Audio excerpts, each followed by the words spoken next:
and welcome today to the Dive Into Reiki podcast. Today I am with Boshko Boskovic. Did I pronounce it well, Boshko? Correct. Thank you. And Boshko is a Reiki Master, sound healing practitioner, and the founder of Let's Heal NYC, a private practice dedicated to Reiki and sound healing treatments, trained in the Usui Shiki Ryoho lineage and certified by the Sound Healing Center in Sausalito, California. Boshko brings a grounded, intuitive understanding of energy work to every session. He serves as the community Reiki manager at Minka, Brooklyn, which is kind of huge in New York in terms of training, and leads monthly sound baths experience at the 14th Street Y, Grand Street Healing Project, and the Brooklyn Community Pride Center. As a certified dementia practitioner, Boshko also facilitates specialized Reiki and sound healing programs in memory care communities, including Coterie Hudson Yards and Coterie Hospital, and he offers therapeutic sessions in the Teal Room at the Alzheimer Foundation of America, supporting both individuals living with dementia and their caregivers. Additionally, it's a lot, but it's great things. Additionally, he collaborates with the Alzheimer disease and memory disorder program at Weill Cornell Medicine and provides services to clients of Affirmed Home Care. That's a lot of beautiful work. And for those of you who don't live in New York, let me tell you that the places I mentioned in New York are literally like half the Reiki practitioners currently in terms of training and community clinics and all of that. So you're really at the core of New York Reiki. And we met at a class with Francine. It was 2 years ago. So I I'm think very it's excited. three, it might be even three. It might even be three. You're right. It might have 2003, been 23. Yeah. 2023, not three. I wish I was Yeah. 2000. Yeah. I was looking at it and I also thought it was 2 years, but then I was like, no, it's actually three. But it's amazing because you were also very quiet in the class, very poised as you are now. So I'm really excited to actually get to hear your story. So I ask every interviewee the same question to start, which is how did you get in contact with Reiki? What was your origin story? Yeah. So I remember it very well. It was winter of 2018 and I was in Belgrade. I'm from Belgrade, Serbia, but have been in the United States for 20 plus years. And I ran into a high school teacher of mine and she was like, oh, let's reconnect. She lived in the we're in the same neighborhood where I grew up and we had tea. And she said that she was doing only Reiki. I've never heard, actually, I did have a Reiki session before that, I have to say, with a friend, but it was something that didn't just sort of like, I was like, okay, it didn't struck me like anything. I didn't do research. So I kind of forgot about it. She brought it back how she does Reiki 1 for herself and for her husband sometimes, just kind of like as a way of regulating her nervous system, her health, just kind of like to be. I remember her putting it in such a way, just kind of like trying to be optimally healthy. And I was like, oh, that's like kind of like a cool thing to have this modality that you can work on yourself. And she was like, oh, you might even do a training in Belgrade. It might be cheaper there than here, meaning in Belgrade, than in New York. I was like, okay, well, let's see. I came back to New York and I think it was February that I started looking where I could do training. It was already 19. And I found that it was done at Minka, Brooklyn, which actually is at the time, it was in my neighborhood where I live, around Flatbush, Central Brooklyn by Prospect Park. And I was like, oh, perfect. So I did Reiki. I on purpose, because a lot of places do Reiki training 1 and 2 in one weekend. But I was like, I'm not going to do 2. Let me just do 1 and see if what this is about. It was April. And I remember I was the only person, or maybe there was one more person that we just did 1 and didn't come back. And I remember my teacher was like, that's cool if it'll call you back if it's meant to be. And sure it was, but that's, that goes 6 months later, but this is how it started. Well, that's incredible. And because we all have these different stories, so it's the first time I actually hear someone just by hearsay of someone without that big experience or like someone pushing you, almost forcing you. So it's interesting, like it came just by these comment and you were intrigued. So how did you come Intrigued back? is really the right word. Yeah, because most of us are like, we either hear it and we're kind of forced to it, or we just suddenly become very passionate and we start like Mhm. crazy doing it and then we forget and we stop. So you were Mm. intrigued, you did one class and then you waited a few months. So, Yeah, then it was kind of like a confluence of circumstances, like a lot of times that it is in life. That year I left my full-time job, May 31st, where I was for almost 10 years. It was the first time that I left a job and didn't know what's next. And then I had to go back to Belgrade to take care of my mom a little bit, but her health was declining. But I didn't know that. I thought I was going for a month. I ended up being there for 6 months, oh, wow. doing all these things. And I didn't leave the job because of her. It's all these things I didn't know it would happen this way.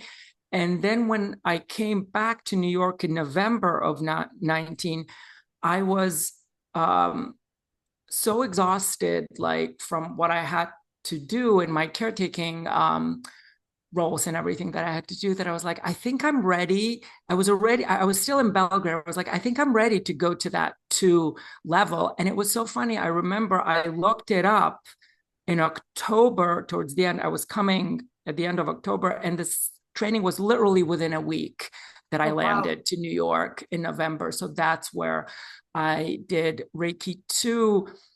And that was really a big opening for me, how it started for actually working on myself first a lot. I always joke that I started being in seclusion a couple of months before the pandemic because I didn't have a job. I finished my Reiki 2 training, and I was literally in my partner was no, he wasn't working online yet, like remotely. But anyways, he wasn't at home. He was like in the office, and I was literally just like on my yoga mat, like practicing all these things and just things that accumulated maybe over a lifetime, what I was going on with like my mom's illness for. So I was really kind of deep in it for like 2 months or something. I was really dedicated to it. I wasn't doing much else because I didn't have a job. Oh, well, it worked out well. Like Yeah, sometimes it's funny, we're scared of leaving jobs. And I've discovered like taking a break every 10, 15 years. Like you may even go back to that job with a different perspective, but you yeah, need that yeah. time to work on yourself and to just Yeah, rest yeah. and And I center. think like it's only in the academic world, but like sabbaticals exist for a reason, but Yeah. it's unfortunately only practiced in academia, I think. I've done it in advertising. I do it every 10 years, every 8 years. But yeah, you I think finance it's it really yourself. healthy. Yeah, yeah. You have to finance it. And then ironically, when I come back a better person, right? So it's just this crazy thing of working 60 hours a week without breaks. It's not sustainable. It's not. Especially if you, as you say, you took a break to take care of your mom and then you come Mm, back, like there is that moment of like processing all of that. yeah, yeah, So yeah. obviously the pandemic hit, so you had even more time to practice Reiki Well, too. that was interesting. I started doing in-person things. So I was like for 2 months working on myself and all that stuff. And January hit, New Year. I was like, okay, I'm ready to leave the apartment. So I first started like a self-imposed internship of doing Reiki on all my friends, everybody that I know. I had my little notebook, making notes, what I did, what their feedback was. Then I started doing the Reiki clinic at the Jewish Community Center, the Upper West Side under Pamela Miles. I did that PTC. for Yeah. for a short stint. Then I did it also at Maha Rose. They had their clinic in their old space in Greenpoint. So I started doing there. And I started doing it at Minka, Brooklyn, because we have a Reiki community clinic there. But then the pandemic hit, and at Minka Community and Minka Brooklyn, they were like, you have to switch online. If you don't know how to do remote Reiki, like you can't do community clinic. And I just started, and I was like, oh, what do I do now? So then I go back to all of my friends, and I'm like, okay, can we do this like on Zoom, which we did in person? So I started like practicing on friends. And then pretty soon enough, in 2 months, like I joined the community clinic at Minka Brooklyn and started doing online Reiki. And then towards the summer, I started doing group Reiki in the park, but I called it distance Reiki because actually I didn't touch anybody. Everybody had masks, and I would be like, a couple of feet and I did a little bit of meditation and stuff. So that's how it all kind of like slowly started. I love that. And one thing that you say I love is like you practice, right? Like, oh, you have to do online, you've never done it. You went back to your friends, your beta group, as I call them, Yeah, yeah, yeah, and yeah, yeah, and yeah, you yeah. practice until you feel confident to do it. Like a lot of people will wing it or freak out. And at the end, that's also the importance of community. Like, and Mm-hmm. not just a Reiki community, Mm-hmm. but having a community and Yeah, and be able to yeah, experiment, not being scary. It's like I'm learning. You're open exactly. about it, right? And Exactly. so And I was lucky enough that, I went to literally like all my friends, and some of them knew about it, some of them didn't, but they were open. They were open to it. And I think something that you mentioned now that you hit on that I never thought about, talking about being comfortable. I didn't know exactly what I was doing, but I was comfortable with them because they were good, close friends. And I felt kind of like safe, so to speak, that I wasn't like too nervous or freaking out, exactly what you were saying. So, yeah. yeah, and I think that's very important. A lot of people they're like either like you take the class and you want to say I should know everything, so you're scared of going to your friends like I'm learning, I'm a little bit lost. Mm-hmm, Bear with mm-hmm, me and let me know what you mm-hmm, feel.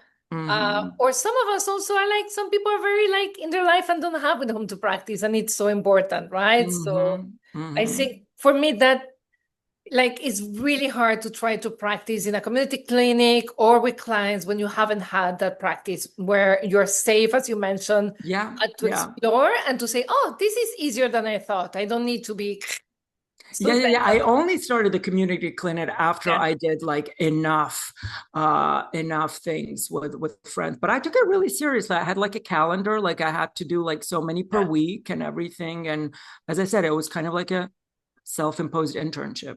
I love how organized you are, like very. Well, I came from a world, and before that, I was like in the art world, but more always had like management roles, like director of programs or things like that, where I had to be organized. And that's also another thing where I took a lot of things more for my previous jobs into this. And you don't think of it sometimes, but you actually practice things that you just learn through, life and work experience.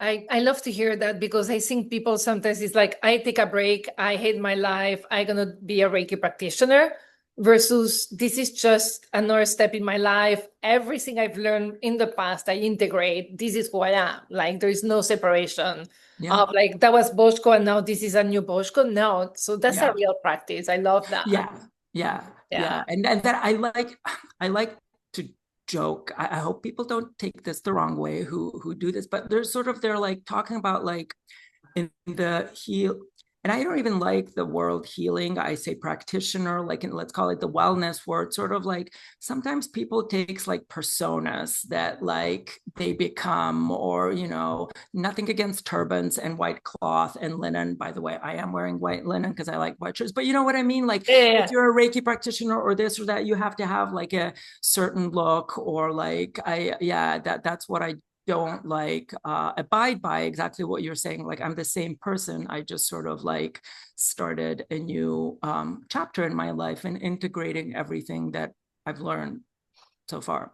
But also talking about authentic presence, right? If I'm posing as a healer and I put quote marks for those of who are not watching the videos, this is not me if I'm not being fully Nathalie, like how present I am. And I've been in your presence. Like you don't need a turban, your presence is very dense and you're very present and very calm, right? So you don't need, sometimes I also like encourage people, like I know sometimes when we embrace a new chapter, we also want to change, especially me as a girl, I like to change the look to match it, Sure. which is great. But I also like just the internal part at the end. You don't need to do a lot. That's the most important. It's like, this is me. I'm just going through a new road and I'm still Mm-hmm, learning, not, mm-hmm, mm-hmm. you Yeah, know, new road. I like the word new road, and and yeah. and and that's what it was for me. And I think for a lot of people, like over a lifetime, if you choose to do so, you like do new roads, new chapters, and yeah. Fantastic. So from there, because at the clinics you treat everything, right? So when we start at the beginning, we just anyone who comes, we practice, or we start in a Mm-hmm. business sense, like any client that comes, we're like, yes, I take you, I take you. Like, Yeah. we're Yeah. a lot of us also approach the business side from a place of like lack and like, I'll take everything I want. Mm-hmm. But you are Mm-hmm. actually the opposite. And obviously, that's for 6 years after you started. Yeah, But for sure. you're Yeah. pretty like focused. And I'm sure you take other people, but you have a Yeah, focus. I do. So, how did that But I happen? have a focus group, yes. And Yeah. that kind of also like came,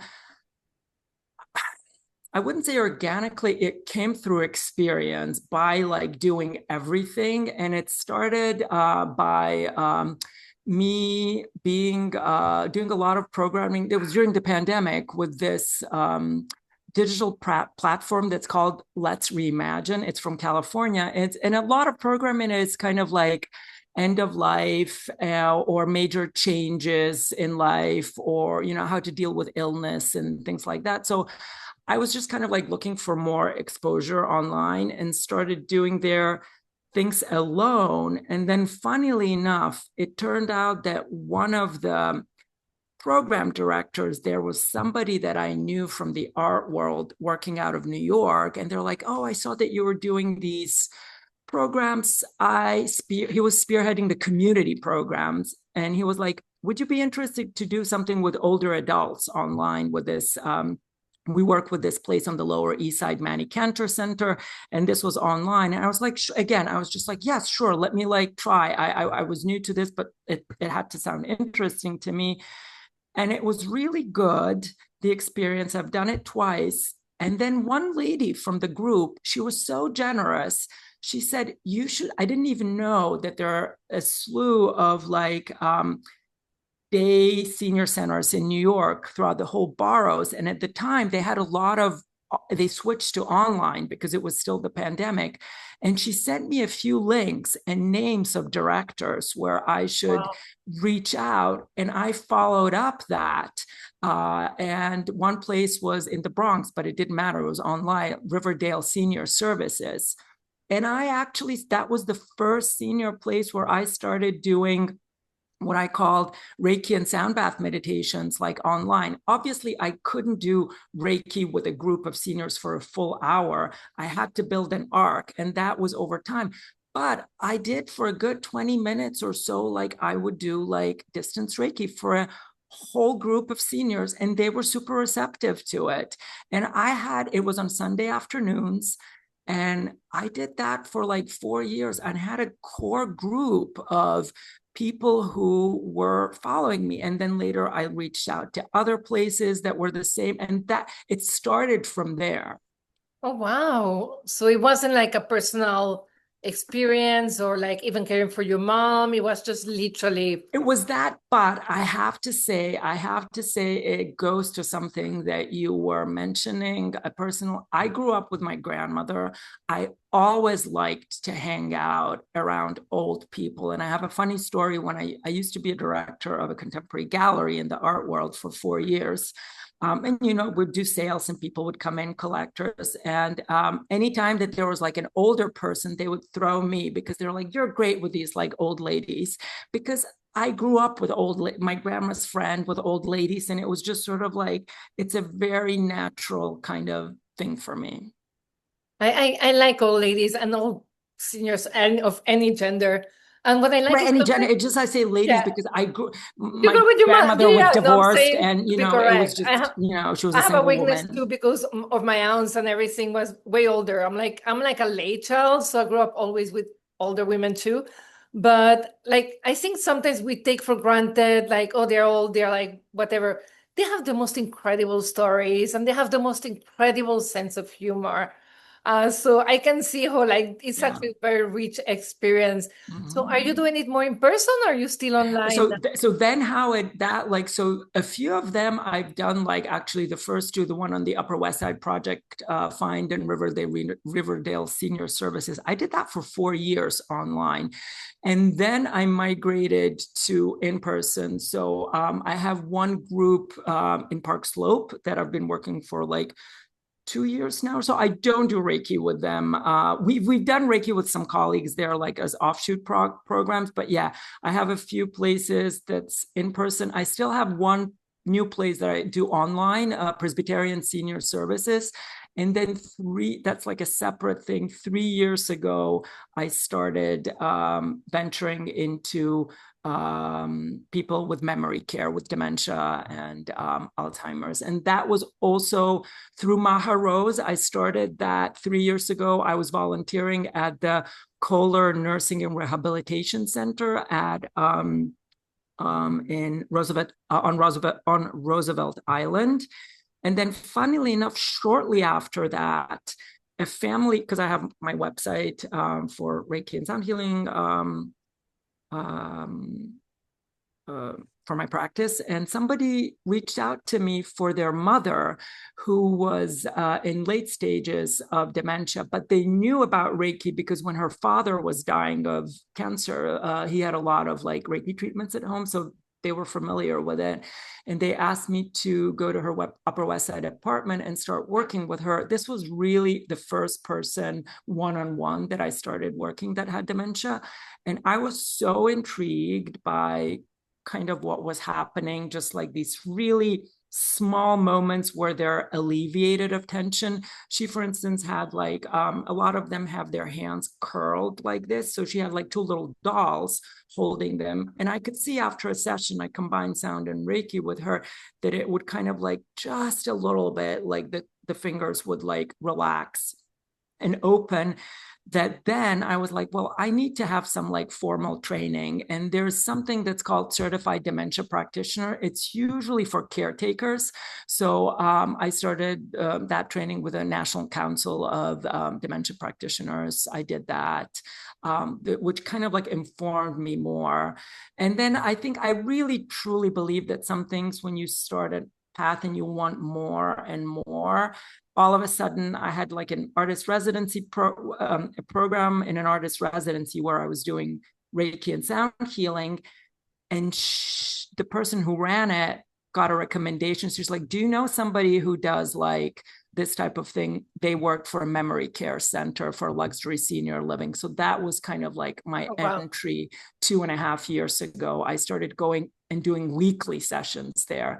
And I've never done that with a group. So that really taught me to kind of like facilitate groups with dementia. And then I was like, okay, I want more of this. And then I started, like any business, you have to network and things. So I kind of like, it's a very subsection, it's a small niche of like in New York of places, and there are a lot of them that do that for memory care because projections are crazy for Alzheimer and dementia. Already the numbers are really good, but really big, but into the future it's even more. So it's like a kind of like a concern, you know, how many people are starting to have it, and even younger and younger than before. Yeah, I've read a lot of articles. People are having like early dementia, like sometimes even in the 40s. I ran into like at a small vacation, I ran into an old like intern with his partner, and his partner's like a law professor, and he's only around 40, and he got he shared with me that he got diagnosed with early onset dementia. That is rough.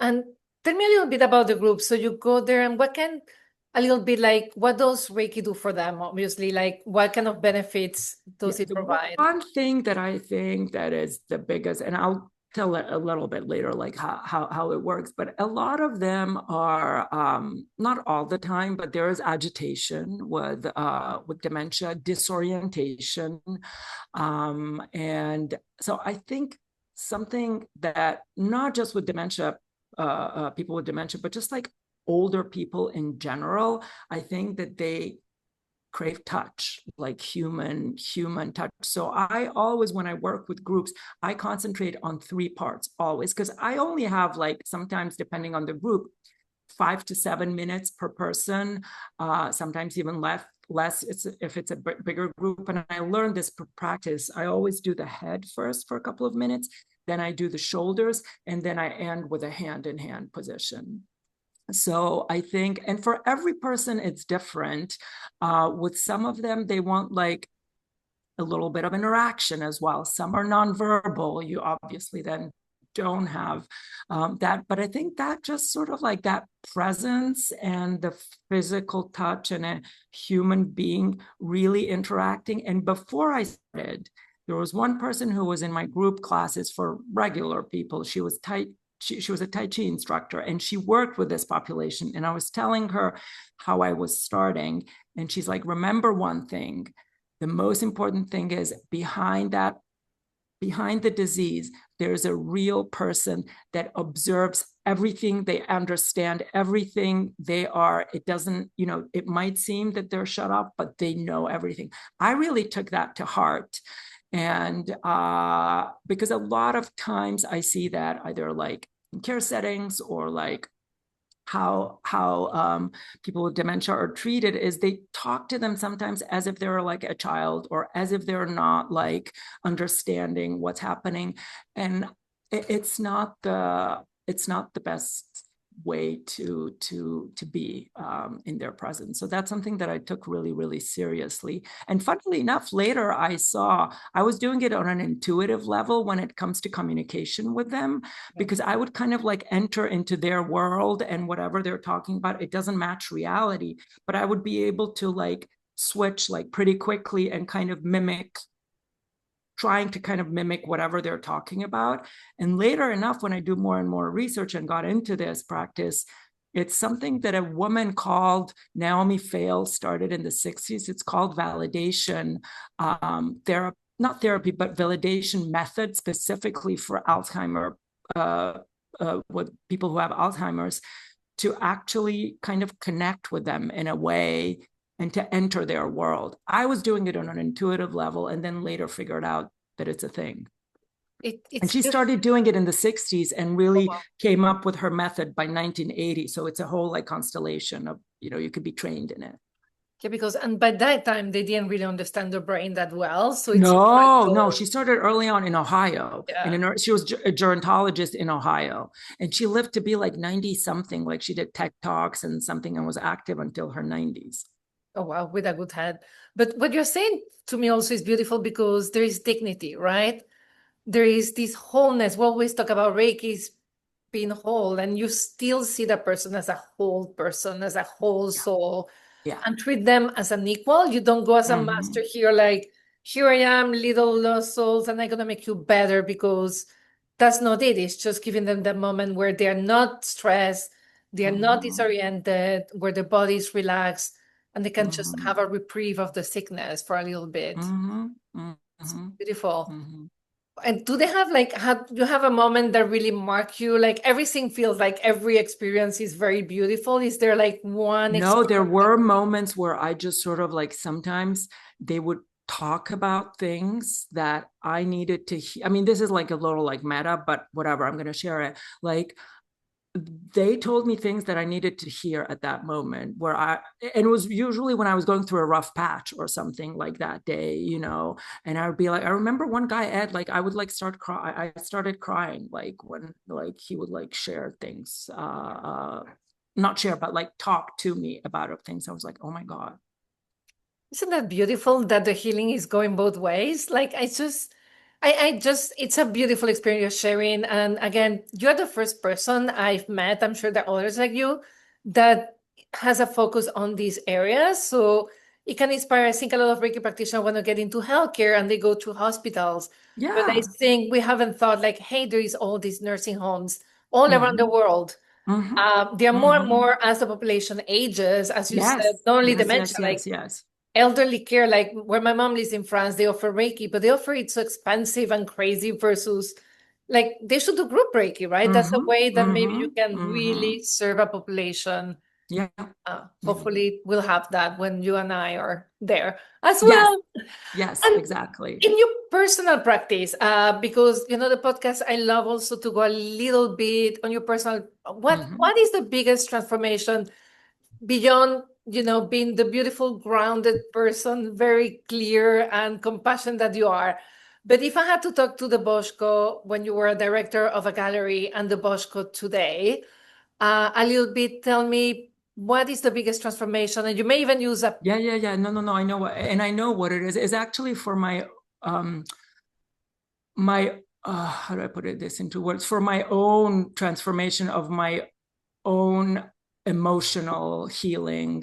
And I didn't realize that until like now that I'm like looking back, how I started healing myself on a deeper level. And I'm not going to say it was only Reiki, it was other therapies in tandem with Reiki, whether it's like psychotherapy or like, then I started doing Hakomi therapy, which is more of and I'm still doing that, which is more of a somatic approach.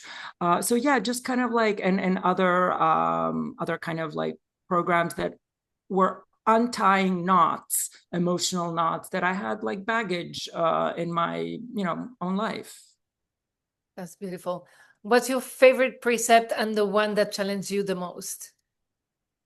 Just for today, for the do not worry. Yeah, that is a challenge, especially in these times. It's like, on the other hand, the good thing is these times are so big that you cannot fix them. So you have to, just for today, I'm here. I'm Yeah, breathing. It's yeah.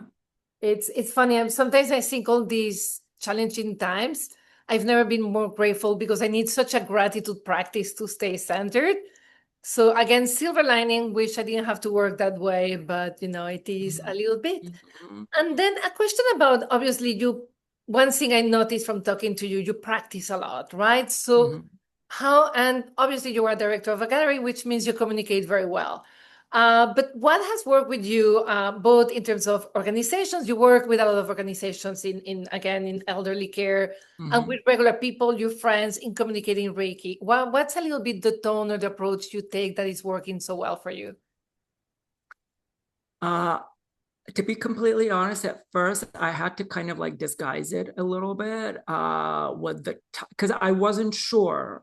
I think even now, like for the short like 3 years that I'm like in the memory care setting, I see that people are more open to Reiki, maybe because of like mass media or something, or movie, I don't know.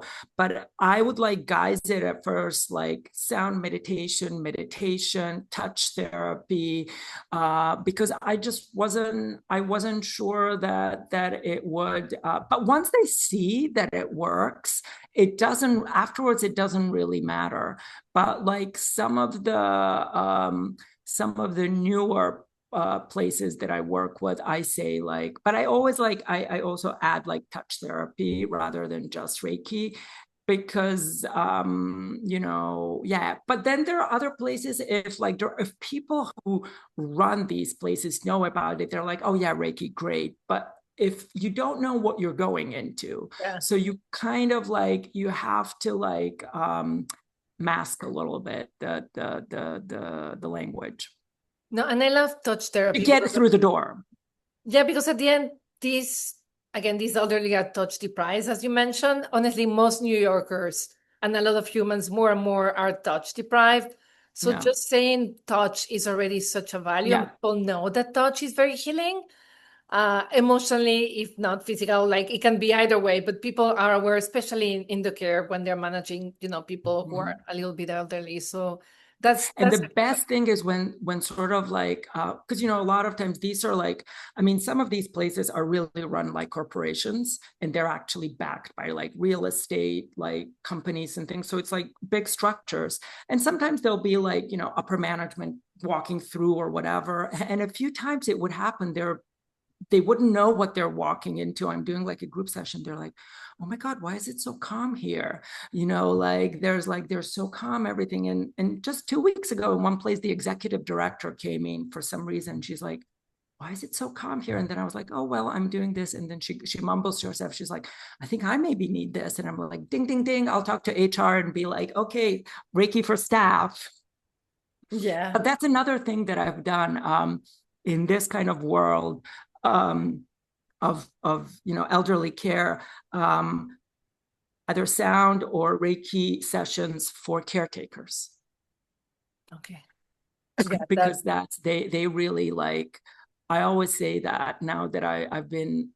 It's completely different when you go in and do it. You're in and out for an hour versus being 8 hours with people with dementia in these settings. It can be very draining emotionally. Yeah, I can imagine. And Boshko, remind me, are you also like teaching Reiki or you're mostly practicing? I'm not. For the first time, I taught a class. I do group sessions and teach mindfulness classes at the 14th Street Y. And they were pushing me to like, why don't you do Reiki? I'm like, okay, I'll do it, but no certificate. I'm not in a place where I maybe in the future where I'm ready to take on like certifying people. I said, I will do a class, but it'll be like non-certification. And I did it this spring for the first time. It was a 5-week class where we pretty much like went through things that you would do in 1 and 2 over the course of 5 weeks, but minus certification, and work on yourselves, and a lot of meditations that actually come straight from Francis' class that we did How I Met You 3 years ago. But I'm not, and they liked it. I got positive feedback, and they want me to do it again in the fall, a little longer. So yeah. Lovely, because your approach is so grounded and so into practice that I think, yeah, whenever you're ready, it's going to be lovely. It's funny, I'm gonna do a martial artist non-certification Reiki one as well. So they become Amazing. aware of the key, but Uh-huh. and also it's like it's gonna be much grounded because if you make them too heavenly, like the sword is gonna fly everywhere. Yeah. So there is also these opportunities because at the end, what we have is a connection with the body and mind that is lacking. And Mhm. yeah, certification Mhm. or not, being able to share that and support people and exploring their bodies and to be Yeah, connected is beautiful. absolutely. Absolutely. That's pretty much what it was about. And that's fantastic. I used to teach people in advertising agency, like during the pandemic Mm-hmm. online. And I Mm-hmm. remember a president also saying, how can you say ha and be so relaxed? I'm like, because you're in your body, like you never Yeah. are in your body. So it's Yeah. fantastic, and I'm so grateful for the work you do.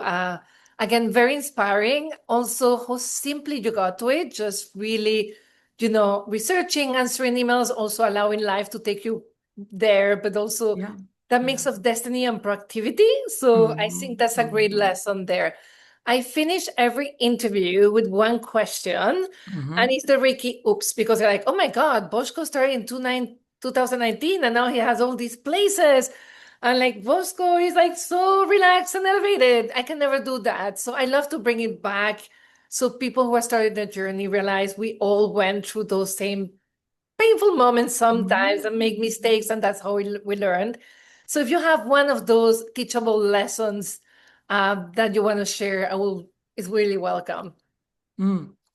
Let me just think for a moment. Well, I think one of them, and hopefully it makes itself into an answer. I think the practice of it is really important.